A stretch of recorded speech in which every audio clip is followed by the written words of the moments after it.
Hi అండి, welcome back to మన Telugu kitchen. ఈరోజు మనము చిలగడ దుంప, అదేనండి స్వీట్ పొటాటో.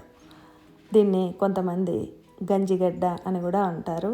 మరి మీ ప్రాంతంలో మీరేమంటారో కామెంట్ చేయండి.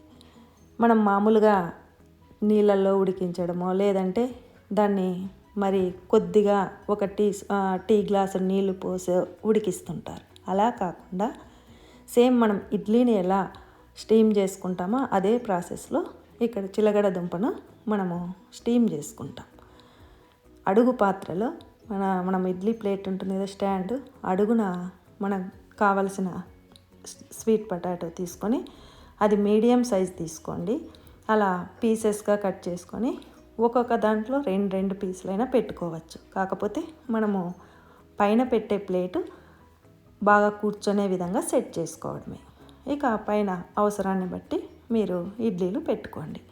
ఇక్కడ ఇడ్లీ పాత్రలో నేను వాడిన నిమ్మ తొక్కను వేసా వాటర్లో, ఎందుకంటే ఇడ్లీ పాత్ర నల్లబడకుండా ఉంటుంది. ఇది ఒక స్మాల్ టిప్ అనుకోవచ్చు, తప్పకుండా ట్రై చేయండి. వాడిన నిమ్మ తొక్కనే. ఇప్పుడు మనకు 10 నుంచి 12 నిమిషాల్లో ఇక్కడ ఇడ్లీను తయారవుతుంది. అదేవిధంగా స్వీట్ పొటాటో కూడా పర్ఫెక్ట్గా కుక్ అవుతుంది. మామూలుగా మనం వాటర్లో ఉడికిస్తే అది తీపిదనం కూడా తగ్గి చప్పగా ఉంటుంది. అలా కాకుండా ఇది పూర్తిగా దాని యొక్క తీపిదనం ఎంత ఉంటుందో అంతా అలాగే ఉంటుంది.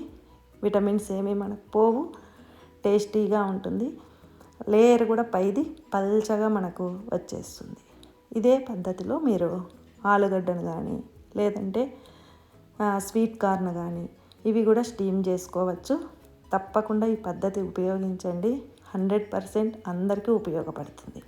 మార్నింగ్ టైం స్కూల్ పిల్లలకు కానీ లేదు ఆఫీస్కి లంచ్ బాక్స్ కట్టే వాళ్ళకి కానీ బ్రేక్ఫాస్ట్తో పాటు మనం ఇలా స్నాక్ బాక్స్ కూడా రెడీ చేసేయచ్చు. తప్పకుండా ట్రై చేయండి. చూడండి, కట్ చేస్తుంటే ఎంత సాఫ్ట్గా కుక్ అయిందో.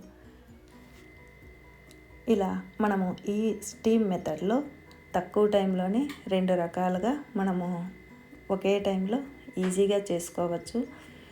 మీరు కూడా తప్పకుండా ట్రై చేయండి. చూడండి, చేత్తో మెదిపినా కూడా ఎంత మెత్తగా మ్యాష్ అవుతుందో. Thanks for watching. Please like, share and subscribe. Bye.